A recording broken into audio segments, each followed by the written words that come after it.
네, 안녕하세요. 단국대 김미지입니다. 2부 첫 발표로 이제 양서에 대한 발표를 준비했는데요. 사실은 이제 도서관의 문화사도 물론 일부 들어가긴 하지만 사실은 도서관 밖에서 이루어진 일이 좀 더 많이 이야기가 될 것 같아요. 일단은 구성을 잠시 보여드리자면, 네.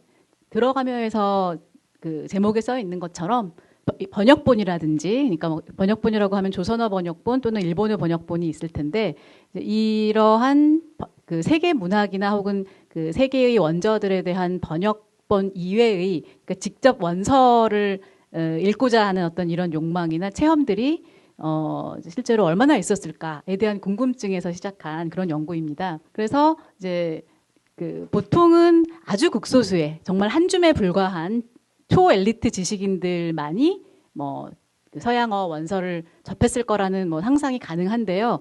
정말 그랬을까? 아닌 증거는 없을까? 뭐 이런 이제 의문을 좀 풀어보고 싶었습니다. 그래서 일단은 질적, 양적 자료들을 좀 많이 활용을 해보려고 했는데요. 그래서 통계 자료도 좀 활용을 해보고, 그다음에 신문 잡지 기사나 그 신문 잡지에 나타난 또 어떤 그 수치적인 자료들, 그리고 뭐 서적상이라든지 또는 뭐 또 뭐 출판계 관계자들이 해놓은 증언들, 이런 것들을 좀 종합을 해보았습니다. 그래서 이제 그런 양서 이제 시장이 이런 통계를 통해서 양서 시장이 점점 성장은 했다라는 거는 확인이 됐습니다. 근데 물론 그 양이 뭐 폭증을 했다든지 이런 것을 수치적으로 입증하기는 좀 어려웠지만 여러 단서들을 모아서 한번 구성을 해보았고요. 그다음에 그러면 어떤 사람들이 무슨 이유로 양서를 이제 요구했을까? 네, 그런 것들을 좀 몇 가지 가설로 좀 접근을 해보았습니다. 마지막으로는 뭐 양서의 주요한 수입 통로였던 원서 전문 서점, 물론 일본에 있는 그것에 지점이 경성에 들어와 있었고, 실질적으로는 이제 도쿄가 그 중심지가 되었는데요. 근데 그것도 간략하게 살펴보는 것으로 구성을 했습니다.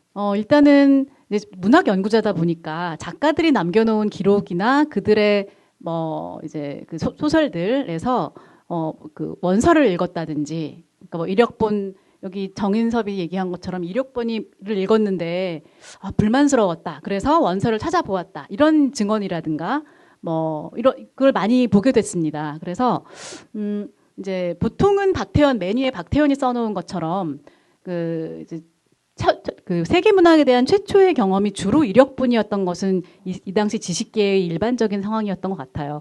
이 정인섭이나 유진호가 쓴 이 글은 이제 괴테 탄생 100주년 기념 뭐 설문조사 같은 거였어요. 괴테를 어떻게 읽었느냐.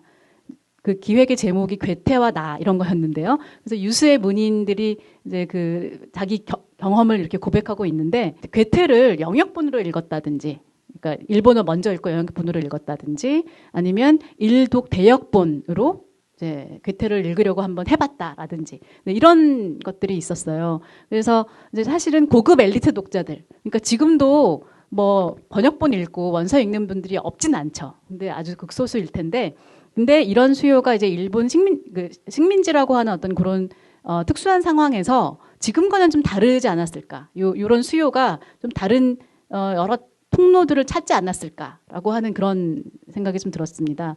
그래서 한국어 역본은 거의 없고 일본어 역은 뭐 쏟아지고 있는 이런 상황 속에서 어떻게 수요가 있었고 유통되었는지, 네, 이런 문제를 좀 보려고 했습니다.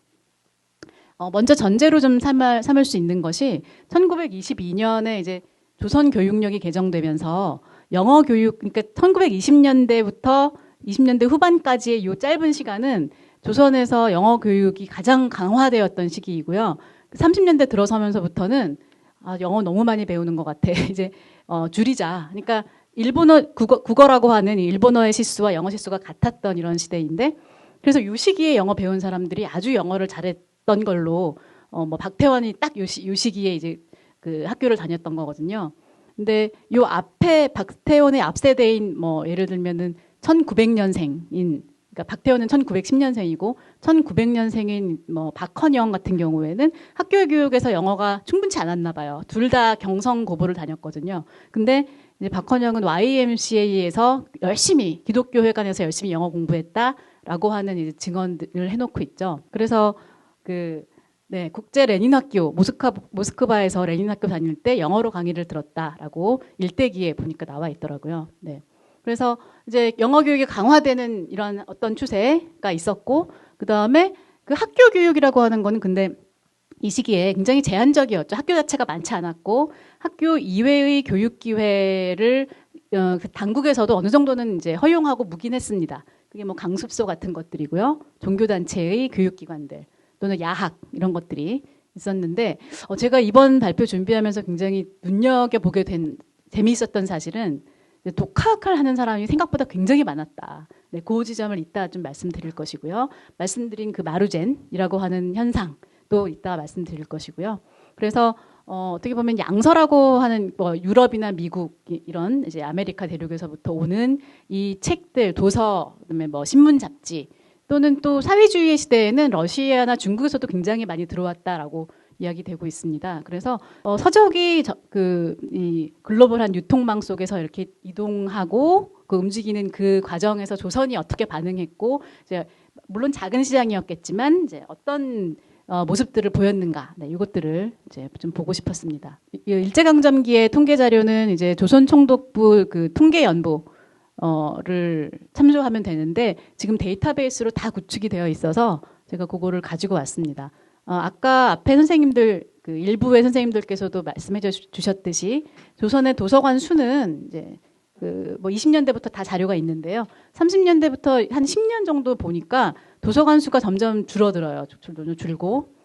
그리고 대신 장서 수는 급증하는 걸 볼 수가 있어요. 뭐 그러니까 10년 동안 40만 권에서 80만 권 이상으로 급증을 하고, 그래서 이게 이제 관공립, 사립까지 합해서 다 조사를 했고, 도서관에 아까 전 선생님과 전우영 선생님은 이용자 수를 이렇게 좀 비교해 주셨죠. 근데 저는 장서 수를 가지고 온 것이고요. 그리고 이 시기에 의외로 그 식민지 도서관 가운데 장서 수량에 있어서 엄청난 양을 자랑하는 게 이제 만철 도서관이었어요. 남만주 철도 주식회사의 도서관이 그 굉장한 물량으로 이렇게 구축을 하고 있었는데, 이제 지금 여기 줌에 들어와 계신지 모르겠는데 백창민 선생님이 그 도서관 그 사소한 역사라는 그 연재물에서 아주 자세하게 밝혀놓고 계셔서 굉장히 흥미롭게 읽은 적이 있는데, 어쨌든 이런 자료, 그다음에 양서는 사실은 이 도서관 자료로 보자면 전체 장서의 뭐 5% 내외를 왔다 갔다 합니다. 많을 때 6%, 적을 때 뭐 3, 4%. 그러니까 사실은 도서관 장서 중에 양서는 뭐 좀 미미한 수준이었던 것은 맞습니다. 근데 그 미미한 이유 중에 조금씩 늘긴 하죠. 제일 오른쪽에. 근데 미미한 이유 중에 중요한 것은 아까 전우영 선생님도 말씀하셨지만 이게 아무래도 뭐 통제 권력과 관련이 있습니다. 그러니까 이제 30년 무렵부터 이게 사상서가 생각보다 많이 여러 통로로 들어오고 있다라고 하는 이런 문제의식 때문에 이제 그 검열, 그다음에 단속, 취체가 굉장히 강화되기 시작했고 수입 제한이 이제 시작됐기 때문이죠. 영어 교육 자체도 이 사상서의 주요한 유입 통로가 이제 영어 서적이었다는 그런 문제의식으로 영어 교육이라든지 이런 것도 점점 이제 약화시키는 그런 방향으로 가는데요. 네. 그래서 도서관 밖에서 사실은 더 많은 유통이나 이런 게 이루어졌을 수도 있겠다라고 하는 가설이 가능한데, 그걸 입증한다기보다는 뭐 뒷받침해 줄 수 있는 그런 자료로 이런 또 신문 기사를 제가 이렇게 표로 만든 건데요. 이게 28년도 대외 우편 상황이라고 하는 이런 그 수치가 있어서 가지고 와봤습니다.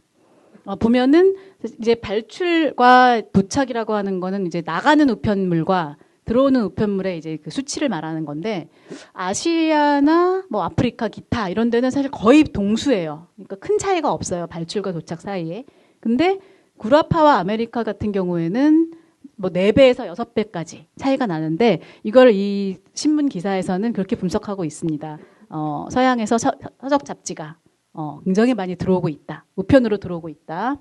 그리고 아까 마루젠을 말씀드렸지만 마루젠은 공식적인 이제 양서의 수입, 대규모의 양서 수입 통로였지만 우편 주문도 받았고요. 그런데 사실은 전국 곳곳의 서점에서 우편 주문으로 이제 해외의 그 서적 출판물들을 입수하고 있었다라는 것을 보여주지 않나라는 생각을 해봤습니다. 1929년에 경찰 당국에서 이제 조선 사람들의 사상 경향을 한번 조사해 보자라고 해서 전국의 서점들을 샅샅이 뒤졌다고 해요. 그래서 어떤 책이 얼마나 팔리고 뭐 이제 그런 조사를 대대적으로 단행하고 있다는 기사가 29년에 실렸는데요. 거기서 이제 조선 사람들이 생각 이상으로 굉장히 많이 해외의 뭐 영미권부터 해서 러시아, 뭐 중국의 원어 그 서적 잡지 신문을 많이 보고 있더라라고 하는, 굉장히 놀랐다. 세계의 지식을 널리 구하고 있더라 조선 사람들이 라고 하는 것과, 또 한편으로는 적색으로 기울어지는 경향이 굉장히 우려스럽다. 네, 그래서 특히 그 러시아, 중국에서부터 많이 들어오고 있는 현상.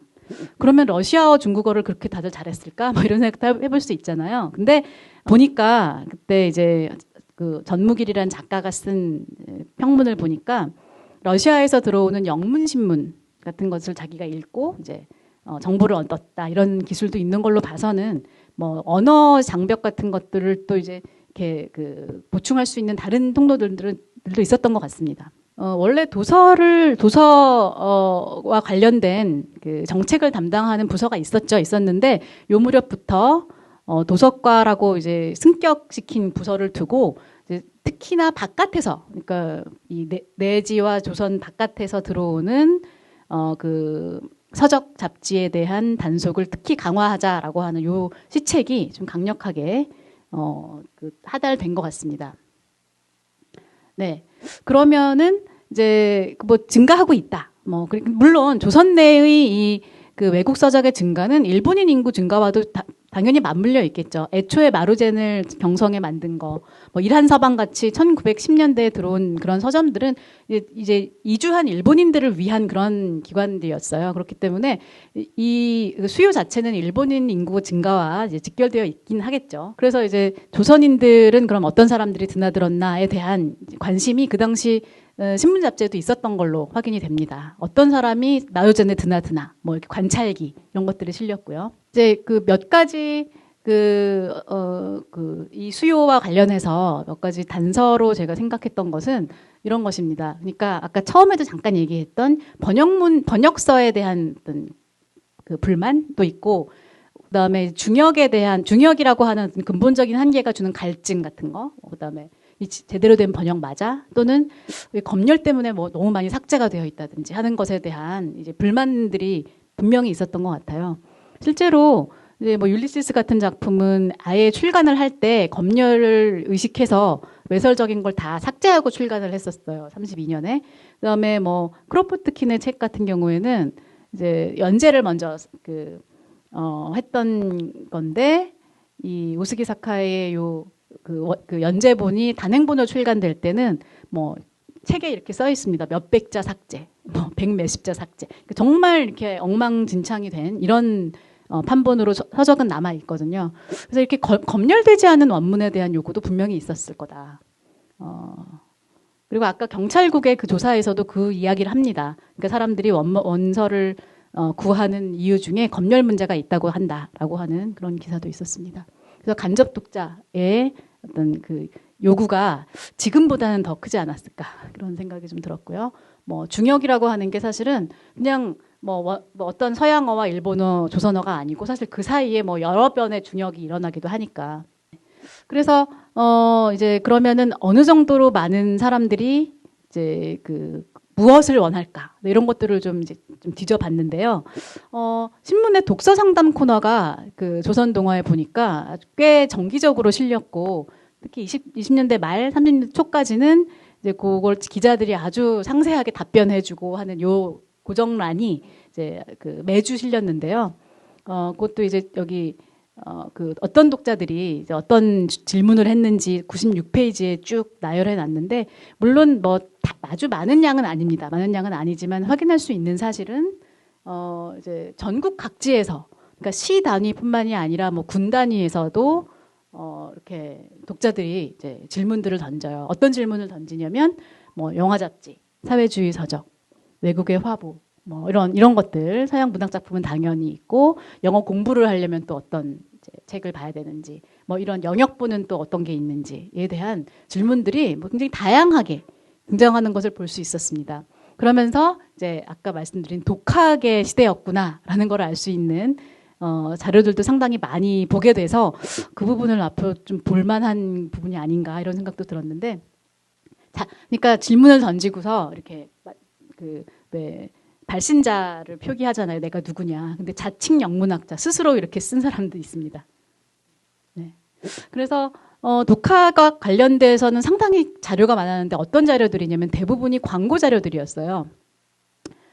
이렇게 영어 통신 강좌. 그 광고는 정말 많이 실려가지고 이렇게 네, 그러니까 이게 사실은 일본의 교육기관, 특히나 마세다 같은 이런 대학에서도 통신으로 이제 우리 줌으로 이렇게 강의 같은 거 혹은 온라인 그 컨텐츠로 전 세계를 연결하듯이 이 통신 강좌로 상당히 많은 수익을 얻고 있지 않았나 이런 생각이 들 정도로 광고가 많았는데요. 근데 일본 것만 있는 게 아니고 조선에서도 이 통신 강좌나 특히 외국어, 그 중에서도 영어 강의가 굉장히 활발하게 이제 있었다라는 것을 보여주고 있었습니다. 그래서 참 재미있는 표현으로 무선생 독학 이런 식의 표현도 등장을 했었고, 네, 이렇게 광고 문구들이 아주 요란하고 경쟁적이고, 네. 독학의 최단 코스는 뭘까요? 이 어떤 통신 강좌를 들으면 독학이 가능해지는, 네, 이런. 그리고 또 하나는 이제 아까 앞서도 잠시 그러니까 유진호가 내가 괴테를 일독 대역문으로 읽으려고 했다라고 표현한 적이 있는데, 사실은 박태원도 이제 그 번역을 그 영미 소설 번역을 여러 편 했잖아요. 근데 그 번역을 다 그 대역본으로 한 걸로 제가 확인하기로는 그 대역본이 어떤 거냐면 이제 영미 근대문학 총서라고 해서 춘향당에서 나온 이 총서가 있는데요. 수십 권짜리 다 대역본으로 나왔습니다. 이게 그래서 20년대부터 세계문학 출간 붐이 세계문학 전집 출간의 붐이 있었죠. 그 가운데에서는 이렇게 대역본 출간이 상당히 자리를 잡고 있었고, 많은 경우에는 그 서양 문학 작품을 이걸로 처음 접하는 사람들도 상당히 많았을 거다. 우리도 저도 이제 중고등학교 때 시사영어사의 빨간 표지의 그 대역본을 많이 이제 읽었다기보다는 가지고 있었던 그런 기억이 있는데요. 그래서 문학 작품에 대한 독서와 외국어 학습을 동시에 이렇게 일으키는 이런 출판 전략이 이때부터 네, 상당히 이제 호소력이 있었나 보다 이런 생각을 좀 하게 됐습니다. 이제 그 마지막으로 그러면 이제 마루젠 이야기를 조금 하고 이제 마무리를 해보도록 하겠습니다. 이제 마루젠이 우리나라 소설에서 처음 등장하는 거는 무정이에요. 무정에서 형식이 이렇게 이거 유명한 문장이어서 네, 보신 분들도 있을 텐데요. 매월 월급을 타면 반드시 이란 서방이나 마루젠 같은 데 가서 책을 샀고 금자 박힌 책을 사는 것을 유일의 재미로 여겼다. 이런 표현이 있고, 그런데 사실은 그 일본 작가들의 작품에서는 마루젠이 너무너무 흔하게 등장을 합니다.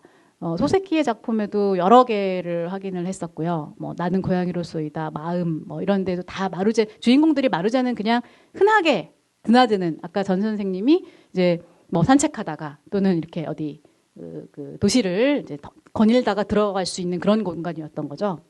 그래서 이시카와 다쿠보쿠 같은 사람, 그다음에 아쿠다가와 입노스케 이런 이제 마루젠은 1, 2층 그 동경도 그렇고 그다음에 이 경성 지점도 그렇고 1, 2층으로 된 양옥 건물을 사용하고 있었는데요. 2층 그러니까 마루젠 중에서도 2층이 이제 양서부 전문부고, 그래서 이들이 마루젠이라고 부를 때 보통 원서 전문 원서의 공간은 2층이에요. 그래서 1층은 이제 정말 고급 박래품 백화점이어서 고급 만년필, 타이프라이트 이런 걸 팔았는데 이제 나중에 사실은 30년대 초의 작품들에는 2층이 많이 등장하고 30년대 후반 작품들에는 1층이 많이 등장합니다. 네, 요거 이경훈 선생님이 또 이제 그 1층의 문화에 대해서 분석하신 적이 있는데, 네, 이제 재작년이 아니고 벌써 3년이 됐네요. 2019년에 우리는 이제 3.1운동 100주년 행사들을 많이 했잖아요. 근데 보니까 마루젠은 그때 150주년 행사를 했었더라고요. 그래서 찾아보니까 마루젠 홈페이지에서 이 150주년 기념 홈페이지를 따로 운영을 해서 역사라든지 자료들을 많이 올려놓고 있었습니다. 제가 몰래 가지고 왔는데요. 여기 그 마르젠 2층의 풍경이에요. 왼쪽이. 오른쪽은 보니까 대경성 사진첩이라고 하는 이 사진첩에 또 마르젠 2층이 있었습니다. 네. 보니까 다 근데 여성들이고 여성 점원들도 있었을 것이고요. 네. 그런 풍경이고 규모가 상당히 작았기 때문에 사실은 이 당시 작가들이나 또는 학자들, 주로 마르젠을 이용한 사람들은 사실은 지식인들일 테니까 그 사람들이 쓴 글들을 보면은 이 규모가 좀 만족스럽지가 않아서 주로는 동경 본점에 주문을 하거나 또는 아니면 그 마르젠을 통해서 직접 외국 서점이나 외국 출판사랑 이렇게 연결할 수 있는 이런 통로들이 있었던 것 같습니다. 네, 경성지점은 이제 마르젠의 10개의 지점 출장소 중에 하나였던 것이고요. 그래서 찾아보니까 어떻게 그럼 이 사람들이 책을 뭐 주문하고 뭐 어디서 무슨 정보를 얻어서 주문하고 또 받아보았는가 이렇게 했더니 이런 어나운스먼트 제가 또 이것도 일본의 그 헌책방에서 가져온 거라서 사실 쓰면 되는지 모르겠어요. 그냥 발표니까 잠깐 쓰고 네, 그 헌책방에 보니까 이걸 팔고 있었습니다. 이 마르젠 어나운스먼트라고 하는 그 책자 한 달에 2번씩 발행해서 이걸 이제 보내주면 통신 주문을 할 수 있고 하는 그런 것이었는데요. 한국에서도 이걸 이용했다라는 증언들을 여럿 볼 수 있었어요. 요거 2,000엔에 팔고 있더라고요. 네. 그리고 저렇게 해외 신문 잡지를 선불을 얼마 내면 한 2원 몇십 전이었던 것 같아요. 그러면은 이거를 이제 구독할 수 있는 이런 기획도 있었습니다. 네. 그래서 가지고 와봤고요. 네. 그래서 마르젠을 드나드는 조선인들이라고 하면은 사실은 전문 학교 학생이라든지 교수 이런 지식층과 그다음에 뭐 작가, 번역가, 그다음에 교양 독서층 더하기 외국학의 독학자들도 있었다. 근데 아까 말씀드린 것처럼 이제 마르젠이라고 하는 통로 이외에도 뭐 밀수가 많이 있었다고 해요. 이 서적에. 그래서 다른 통로들을 통해서도 뭐 어떤 서적은 이제 입수가 되었을 것이고, 그리고 이 당시 사람들이 마르젠에 대한 추억이랄지 마르젠을 기억하는 방식을 보면은 정말 이제 그 아까 금자 박힌 책이라고 표현되었듯이 그 책만 그냥 봐도 또는 리스트 아까 어나운스먼트 같은 것만 봐도 마음이 이렇게 뛰고 흡족해하는 이런 지적 허영도 있었고 어떤 식민성 같은 것도 볼 수가 있지만 어쨌든 간에 이 사람들에게는 굉장히 이제 그 세계로 나가는 어떤 중요한 경험의 공간이었으면 분명하다. 그리고 좀 패션화되는 그런 이제 장소로 존재했었던 걸로 기억이 되는데요. 이런 작가들의 작품들에서 혹은 일기에서 마르젠에서 무슨 책이 왔다. 뭐 조이스의 주문해놨던 조이스가 왔다. 뭐 콘레드가 왔다. 뭐 이런 기술들, 뭐 이런 것들이 굉장히 많았고, 네. 그래서 이제 우리나라 작품 중에는 그러면 뭐 어떤 작가들이 이렇게 좀 많이 언급을 했나 봤더니 이태준 작품에 상당히 많이 이 마르젠 공간이 등장을 해요. 제가 자세하게 보진 못했는데 30년대 초, 그다음에 40년대 말, 그 40년대 초, 그러니까 한 10여 년의 이런 시차가 있는 요 작품들에서 이 마르젠이라는 공간이 약속의 장소이기도 하고요, 뭐 독서의 장소이기도 하고, 뭐 어떤 여러 회상의 장소이기도 하고 이런 것들이 등장하는 모습들이 있었는데 이거는 사실은 오늘 이 양서의 유통에 있어서는 뭐 일부에 대한 그런 이야기지만 요거 마르젠의 문화사도 또 재미있는 주제가 될 수 있겠다. 뭐 이런 생각도 좀 들었습니다. 네, 요걸로 발표 마치도록 하겠습니다. 감사합니다.